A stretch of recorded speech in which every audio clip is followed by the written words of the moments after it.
Salam uşaqlar, hər vaxtınız xeyirli olsun. Bu videoda 2025-ci il sınaq bilin izahını verəcəm. Sual 31. Eyler Venn diaqramına uyğun bəndləri müəyyən edin. Albaniya 1-dir, Axun 2-dir, Göytürk 3-dür, oxşar cəhətsə 4-dür. Gəlin baxaq. Sasanlərlə mübarizə aparılması. Sasanlərlə mübarizə aparılması onların hamısında var. Biz bilirik ki, Albaniyada da var, Axunlarda, Ağsuvarxanda da var.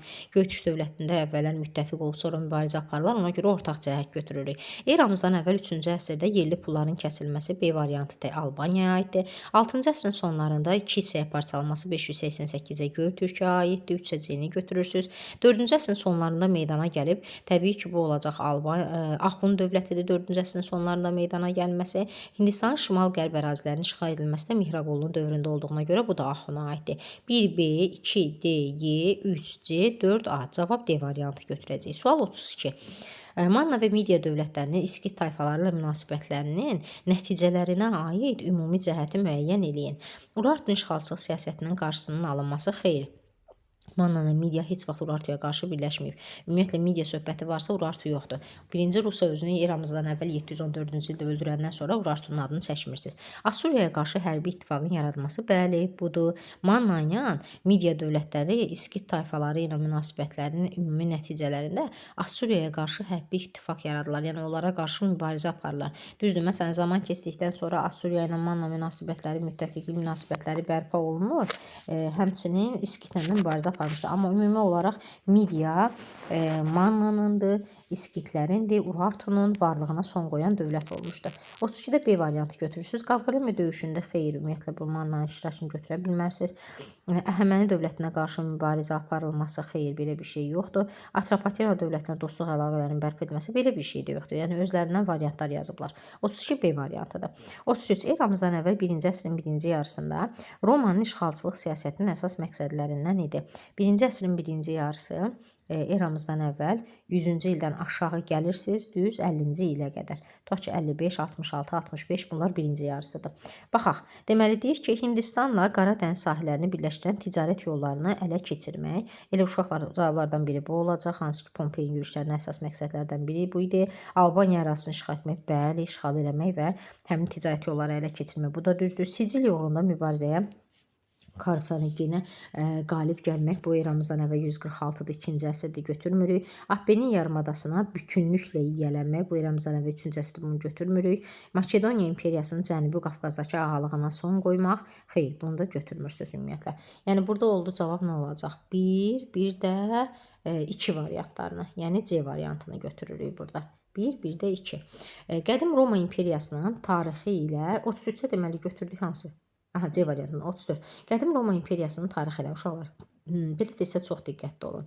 Romanın padşahlıq dövrü var, respublika dövrü var, imperiya. Bu da bizdən imperiya dövrünə aid olanı soruşur. Deyir, Amid döyüşündə Sasanilər dövlətinə məğlub olması. Gəlin baxaq, Amid döyüşü 359-cu ildə olub, düzdürmü? Roma imperiyası da eramızdan əvvəl 27-dən tutmuş 395-ə qədər mövcud olubsa, 359 düşür də Sasanilər dövlətinə məğlub olub. German tayfalarının hücumları nəticəsində süqut bu qərbi Romaya aiddir. Roma şəhərinin salınması bu padşahlıq dövrüdür. Karfagenlə müharibə respublika dövrüdür. Bir il müddətinə seçilən konsullar tərəfindən idarə edilməsi isə respublika dövrüdür. Ona görə 34-də A variantı seçirik. 35. Erkən Tunc dövründə Azərbaycanda əhalinin iqtisadi həyatında baş vermiş yeniliklərdəndir. Burada da diqqətli olacaqsınız. Məsələn, ölülərin kollektiv şəkildə dəfn edilməsinin iqtisadiyyata aidiyyatı yoxdur. Onun dinidir. Ona görə onu oradan çıxacaqsınız. Həmişə belə testlərdə iqtisadi, mədəni, siyasi olanda bir çıxdaş eləyin. Yerdə qalanlara zaman itirin. Baxaq, heyvandarlığın əsasını qoyulması bu mezolit dövrüdür. Şəhər mərkəzlərinin inşa edilməsi bu ümumiyyətlə Orta Tunc dövrüdür. Şumlanma zamanı qoşqu heyvanlarına istifadə edilməsi, bəli, budur. Ona görə bircə dəqiqə C-ni işarələyim təkcə. Aha, ona görə də bunu götürürük. Ölülər kollektiv şəkildə dəfn edilməsi erkən Tuncda, amma iqtisadi həyat deyil. Ovçuluğun əsas məşğuliyyət sahəsinə çevrilməsi də erkən Tuncda deyil. Bu mezolit dövründədir və daha sonra da olub. Həmçinin insanların həyatında əsas sahələrdən biri olmuşdu. Xəritədə qeyd edilən şəhərlərin 10-cu əsrin ikinci yarısına tarixinə aid oxşar cəhəti müəyyən eləyin. Deməli, burada verib bir Ərdəbili, bir də verib deməli Təbriz ərazisini. Deyir 10-cu əsrin ikinci yarısına oxşar cəhət. Sasanilər dövlət tərəfindən idarə edilməsi Sasanlərin 10-cu əsrin əsrin ikinci yarısında nə iş var? 651-də süqut edib gedən ölkədə ərazidir. Slavyanların cənub ərazisində özdə Ərdəbildə, Təbrizdə nə işi var? Bu yoxdur. İlk dəfə paytaxt şəhərə çevrilməsi 10-cu əsrin ikinci yarısı deyil axı. İlk dəfə Ərdəbil paytaxt şəhərinə çevrilib, biz deyəcəyik 10-cu əsrin əvvəllərində. Ona görə bunu götürmürük. Təbriz isə Rəvvadilər dövründədir. Bəli, baxın D variantına. Deyir Rəvvadilər dövlətinin tərkibində olması. Rəvvadilər 981-ci ildə 1065-ci ilə qədər mövcud olan bir dövlət olmuşdu. Və 1065-ci ilə qədər mövcud olan bir dövlətdirsə, deməli onun tərkibində idi də, Azərbaycanın cənub hissəsində idi axı. Türk mənşəli dövlətin əsasını qoyması xeyr. Bu da götürə bilmərik. Rəvvadilər, Şirvanşahlar ərəb mənşəlidir. Ona görə 36-da D variantı götürürük. Türk dövlətləri Qəznənilər dövlətini istəyir, bir də Qaraxanilər dövlətini. Yəni hərəsinin özünə aid olan bizdən uyğunluğunu istəyir. Baxaq. Deməli deyir, Dəndənəkan döyüşündə, Qəznənilər dövləti Dəndənəkan döyüşündə qalib gəlməsi, baxın, Dəndənəkan döyüşündə Səlcuqlar Qəznənilərə qalib gəlir. Bunu çıxırsınız. Hindistanın şimal-qərb ərazilərinin ələ keçirilməsi, bəli, Sultan Mahmud Qəznəli tərəfindən bu qalır. Səlcuqlar tərəfindən varlığına son qoyulması xeyr, Gürlü tayfaları tərəfindəndir. Bunu çıxdıq. Birdə yalnız B uyğun gəldi. 2-yə baxaq. Əsasın Satuq Buğra xan tərəfindən qoyulması, Satuq Buğra xan tərəfindən qoyulmamışdı. Qaraxaninin hökmdarıdır, amma Satuq Buğra xanı götürmürsünüz. Bu yanlışdır. 11-ci əsrin ortalarında parçalanması, bəli, biz bilirik, 1040-cı illərdədir. Bunu götürürsünüz. Qaşqar şəhərinin paytaxt şəhərə çevrilməsi, bəli, budur. Qaraxanilər dövlətinə aiddir, Balasaqon, Qaşqar. Bunu götürürsünüz. Yəni 1-ə B-ni götürdük, 2-yə isə B ilə C-ni götürdük. Yəni burada D variantını götürürük. 37-də olacaq D variantı. Baxaq, deməli, sual 38. Yusif ibn Əbu Sazdan fərqli olaraq Salari hökmdarı Mərzban ibn Məhəmməd Mosul hakiminin hücumlarına qarşı mübarizə aparmışdı. Cavab budur. Nəyə görə? Çünki yadınıza düşürsə deyirdik ki, Slavyanlar Bərdəyə yürüş eləyir və Mərzban ibn Məhəmmədin başı nəyə qarışmışdı ki, Bərdəyin köməyinə gələ bilmir? Çünki Mosul hakimi isə təhlükə yaratmışdı ölkə üçün. Getmişdi onunla mübarizə aparmağa, amma Yusif ibn Əbu Sazda bu ifadəni demirik. Dərbənd səddini təmir etmişdi. Mərzban ibn Məhəmməd etməyib, Yusif ibn Əbu Sazdadır. Azərbaycan torpaqlarının vahid şəkildə birləşməyə oxşar cəhətdə hər ikisi üçün. Səlcuq dövlətinin asılılığı heç biri qəbul etməmişdi. Ərdəbil şəhərinin paytaxta çevrilməsi isə həm Yusif ibn Əbu Saz, həm də Mərzban ibn Məhəmməd üçün oxşar cəhətdə olduğuna görə götürmürük. Ona görə 38-də A variantı götürürük. 39-da. Onlar 3-cü əsrin 20-ci illərindən Azərbaycanın işğalına başlayaraq əvvəl Atropatena ərazisini, daha sonra isə Albaniya dövlətini ələ keçirmişlər. O dəqiqə bilinir ki, söhbət Sasanilər dövlətindən gedir. Amma həmişə belə testlərdə sona qədər oxuyun. Deməli, həmin dövlətin hakimiyyəti dövründə Azərbaycan ərazisi inzibati baxımdan qustaqlığa bölünmüş, əhalidən xaraq, gezit adlı vergilər alınmışdı. Şimal sərhədlərinin təhlükəsizliyini təmin etmək üçün Dərbənd səddi inşa edilmiş, bir çox müdafiə qalaları tikilmişdi. Baxaq, mətndə bəhs edilən, deməli, əsarət dövründən fərqli olaraq ərəbdən, yəni deyir ki, Sasanilərin dövründən fərqli olaraq ərəblərin dövründə Azərbaycanla 1. Əhali can vergisi ödəyirdi. Bunu götürmürük. Niyə? Oxşar cəhətdir. Çünki Sasanilərdə gezit varsa, ərəblərdə də cizyə vardı. Bu oxşardır. Sosial dayaq məqsədilə qeyri-Azərbaycanlı tayfalar yerləşdirildi. Bu da oxşardır. Niyə? Farslar özünə dayaq yaratmaq məqsədi ilə köçürmüşdü Farsı, ərəblər isə özünə dayaq məqsədi ilə köçürtmüşdü ərəbləri. Yəni bu oxşar cəhətdir. Dəbil şəhəri inzibati mərkəzə çevrilmişdi. Bəli, bu Sasanilərdə yoxdur, ərəblərdə var. Xidmət müqabilində verilən şərti torpaqlar mövcuddur. Bu hər ikisində var. Niyə? Çünki orada götürüldüyü şərti torpaqlar xostaqdır. Ərəblərin dövründə isə şərti torpaqlar iqtadır. Yəni bu oxşardır. Mehranilər sülaləsinin varlığına son qoymuşdu. Bəli, 705-ci ildə ərəblər tərəfindən bunu götürürük. Deməli 3-lə 5-i götürdük. Ona görə cavab A variantı götürürük. Sual 40.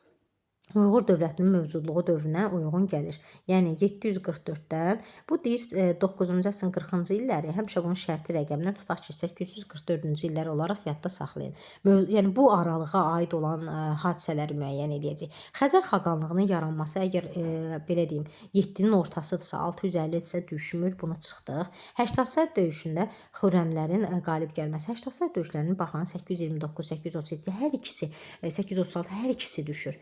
Yəni bunu götürəcəyik. 829-dur, 80 sərdir, 830-dur, Həmədandır, 833 Həmədandır, 836 digər 80 sərdir. Bunların hamısı düşür. Ona görə cavab budur. Eftalitlər dövlətinin Hindistanın bir hissəsini ələ keçirməsi şimal-qərbini nəzərdə tutur. Mihraqulu olduğuna görə 6-cı əsrdə götürmürsünüz.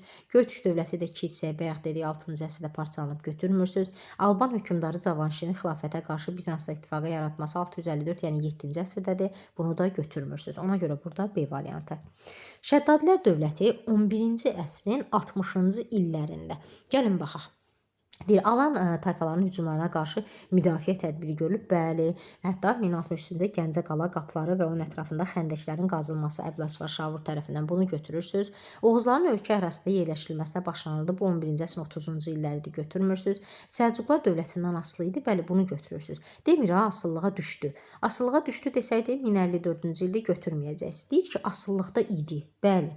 Niyə? 1054-dən 1088-ə qədər asılılıqda olub. 1088-də Səlcuqlar onların varlığını, özlərinin müstəqilləşməsini özlərinə təhlükə hesab etdiyinə görə onların varlığına son qoyurlar. Yəni bu düzdür. Xəzər xaqanlığı işğalçılıq güclərinə qarşı mübarizə aparırdı. Bu Fəzl ibn Məhəmmədin dövründədir, amma bir şeyə diqqətli olun. Orada Xəzər xaqanlığı ifadəsi ola bilməz, çünki 965-də Xəzər xaqanlığı artıq süqut etmişdi. Xəzər tayfaları desə daha doğru olar.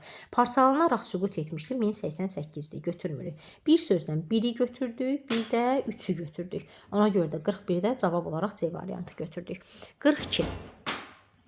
Misirin şimal sərhədləri ilk dəfə Fərat çayına çatdı. Uşaqlar, bu əzbərçilikdir. Bunun bir izaha ehtiyac yoxdur. Birinci Tutmosun işğalçılıq müharibələri nəticəsindədir. Ümumiyyətlə, bu Misirə aid olan hökmdarların dövrlərində baş verənləri əzbərləsəz kifayətdir. Eramızdan əvvəl 2-ci əsrin əvvəllərində Atropatena dövlətinin Selevki əsarəsindən azad olunmasına şərait yaratdı. Bu da əzbərçilikdir, uşaqlar. Niyə? Roma ilə Selevki bir-birinə mübarizə aparırlar. Eramızdan əvvəl 190-cı ildə Maqneziya döyüşündə toqquşurlar. 190 da eramızdan əvvəl 2-ci əsrin əvvəlləri və bu zaman Roma Selevkiləri məğlubiyyətə uğradığına görə Atropatena da fürsətdən istifadə eləyir və öz müstəqilliyinə qovuşur. Yəni 43A. 43A. Aha, 44. Böyük Hun və 1-ci Göytürk dövlətlərinin zəifləyərək parçalanma səbəblərindən biridir. Zəifləyərək parçalanma səbəblərindən biridir. Aha, müəllimlər, bunların hər ikisi üçün götürəcəksiniz. Türk şahzadələrinin Çinlə yaxınlaşması. Yəni oradan qızlar alırdılar, oradan gələn qızlar da daxildə baş verən prosesləri özlərindən adamlarına ötürürlər və beləcə dövlət parçalanırdı. 45. Xəritədə işarələnmiş dövlətin tarixinə aid düzgün bəndləri müəyyən eləyin. Baxaq. Deməli, burada Bizansdan söhbət gedir. 2-ci Göytürk dövlətinin asılı vəziyyətə salınması. Xeyr, Bizans 2-ci Göytürkü asılı vəziyyətə salmayıb, götürmürsünüz. Avropa Hun dövləti ticarət əlaqələrinə malik olması, götürürsünüz. Biz bilirik axı, Atilla'nın yürüşü olmuşdu Bizansdan, hətta aralarında müqavilə də imzalanmışdı. Ona görə yəni bunu götürürsünüz. Bu sizi çaşdırmasın. Qərbi Roma imperiyası adlanması. Xeyr, Bizans Şərqi Roma imperiyası adlanır. Roma imperiyasının parçalanması nəticəsində yaranması, bəli, 395-ci ildə Şərqi Roma və Qərbi Roma, yəni Bizans və Qərbi Roma yaranmışı. Katalon döyüşündə isə Qərbi Roma məğlub edilib, Şərqi yox. Ona görə nə götürdük? 2, bir də 4. Yəni 45-də götürəcəyik A variantı. Testlərə hər tərəfli diqqət edin, hər tərəfli, şərtində mütləq diqqətlə oxuyun. Aha. Deməli, Didqori döyüşünün nəticəsində, bunlar da uşaqlar, bunların izahına ehtiyac yoxdur. Burada variant olaraq hansı uyğun gəlir? Tiflis müsəlman əmirliyin varlığına son qoyulmuşdu. 1121-də Didqori döyüşü olur. 1122-ci ildə Gürcülər Səlcuqları məğlubiyyətə uğradır və ondan sonra artıq biz deyirik ki, Tiflis artıq Gürcülərin mərkəzinə çevrilir bu günə kimi. Ona görə B variantı götürəcəyik. Bunu sanki biraz böyük götürdüm. Aha, B variantı. 47. Hadisə nəticə əlaqəsi doğru verilmişdi. Arilərin yürüşlərinin baş verməsi, Çində dəmir emalına başlanması. Arilərin Çində nə işi var? Arilər Hindistana aiddir. Belə testlərdə diqqətli olun. Məsələn, deməli, Teoman Tahunun, bunu çıxdıq. Teoman Tahunun Türk tayfalarının birləşməsi, Mərkəzi Asiyada ilk Türk dövlətinin meydana gəlməsi, bəli də düzdür uşaqlar. Mərkəzi Asiyada Asiya Hun dövlətindən söhbət gedir. Bunu götürəcəyik. Mehdi xanın Çinə yürüşlərinin başlanması, Böyük Çin səddinin inşasına başlanması. Xeyr, Teoman Tahun dövründə idi, ona qarşı Böyük Çin səddi tikilmişdi. Hindistanın vahid şəkildə birləşdirilməsi, Mohenjo-daro şəhərinin salınması. Xeyr, Hindistan vahid şəkildə İranımızdan əvvəl 3-cü əsrdə birləşdirilib. Mohenjo-daro mədəniyyəti isə İranımızdan əvvəl 3-2-ci minilliyə aiddir. Aşokanın hakimiyyətə gəlməsi, Hindistanda buddizmin təbliğatçısı idi. Bəli, ən yüksək səviyyədə təbliğatçısı Aşoka olmuşdu İranımızdan əvvəl 3-cü əsrdə. Bir də Hindistanın vahid adlı birləşdirən şəxs da elə olub. Ona görə nəyə götürdük? 2, bir də 5, 47-də B variantı. 48.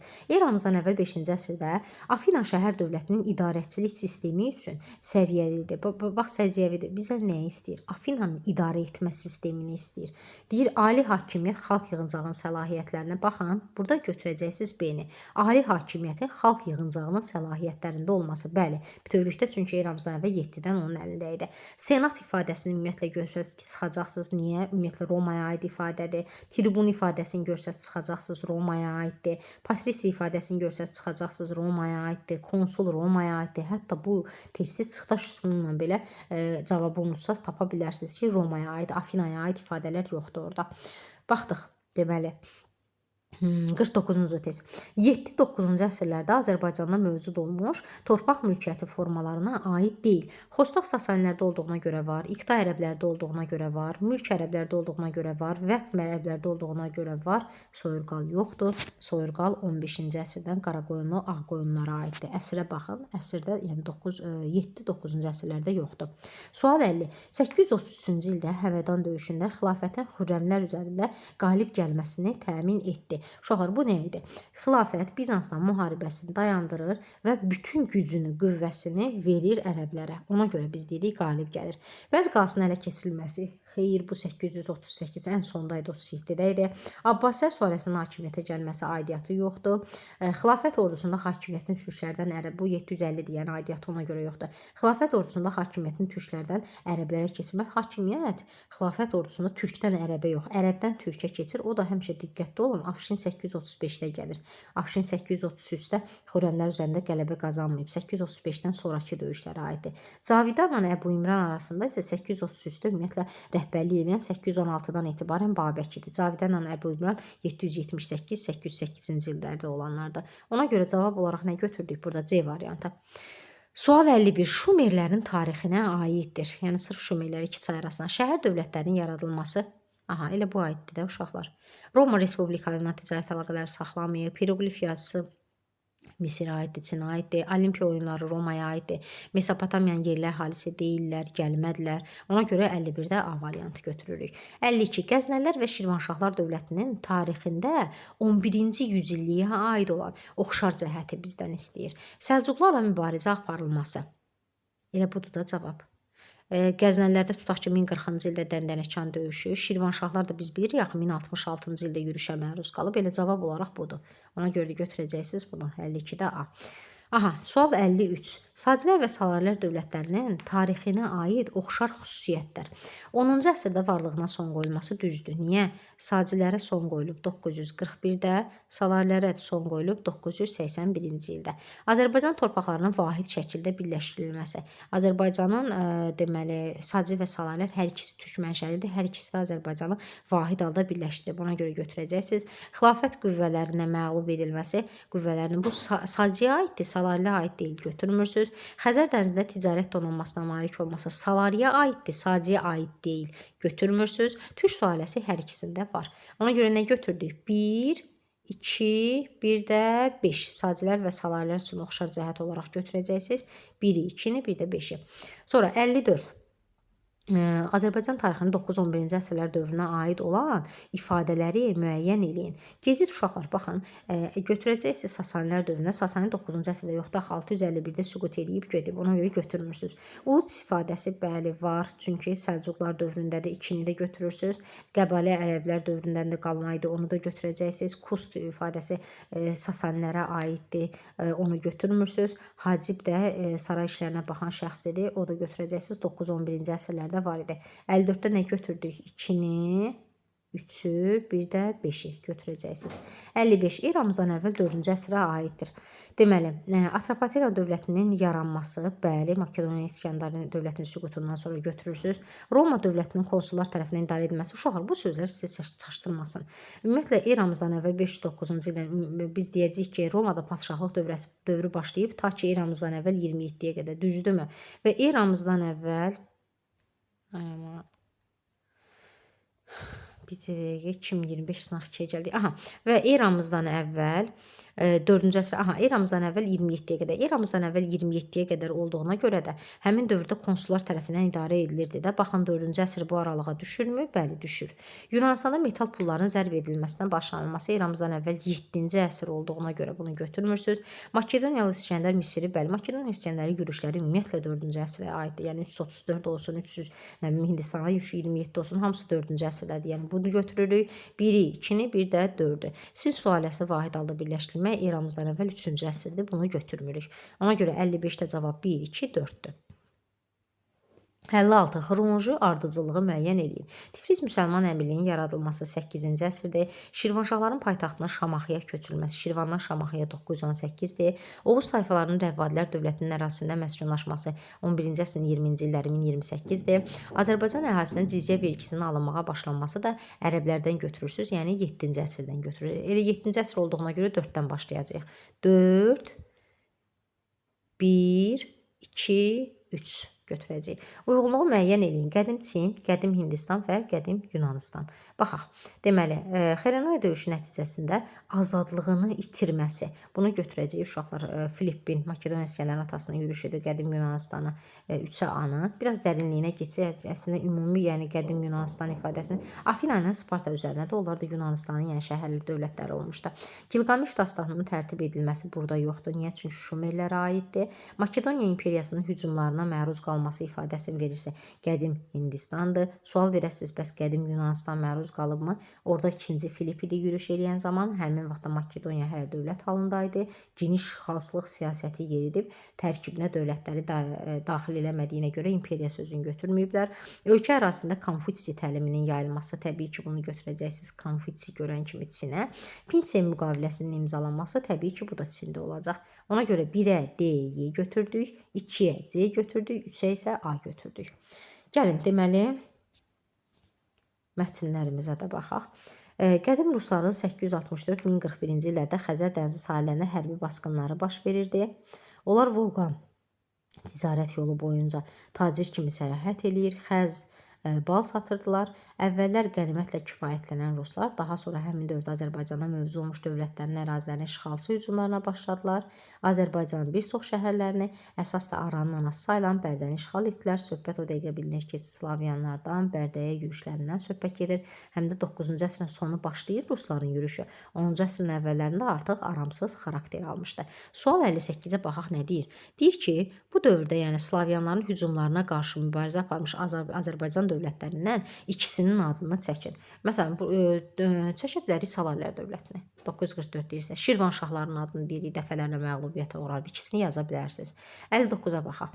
Mənbədə qeyd edilən dövrdə Azərbaycanın Slavyanların hücumlarına zəif müdafiə olunmasının səbəblərini yazın. Uzun müddətli vahid dövlət yox idi, hərbi donanmamız yox idi, bir də daxildə çəkişmələr var idi. Diqqət etirsəz, baxarsınız ki, hamısı qısa müddətdə mövcud olub. Yəni 898-də Sacı yaranıb, 941-də süqut edib. 941-də Salari yaranıb, cəmi 40 il, 981-də süqut edib. Buna görə. Sual 60. Mətndə bəhs edilən faciənin Bərdə şəhərinin sonraki taleyinə təsirlərindən ikisini yazın. İlk təsiri odur ki, Bərdə şəhəri öz əhəmiyyətini itirir. Hətta orada kürkü bazarı var idi. Öz əvvəlki əhəmiyyətini itirmiş olur. Salari hökmdarı məsələn artıq Bərdənin bərpasını eləyə bilmir ona görə və 2 dənə elə bu cavabları yazsaz, yəni kifayət eləyəcək. Bu qədər.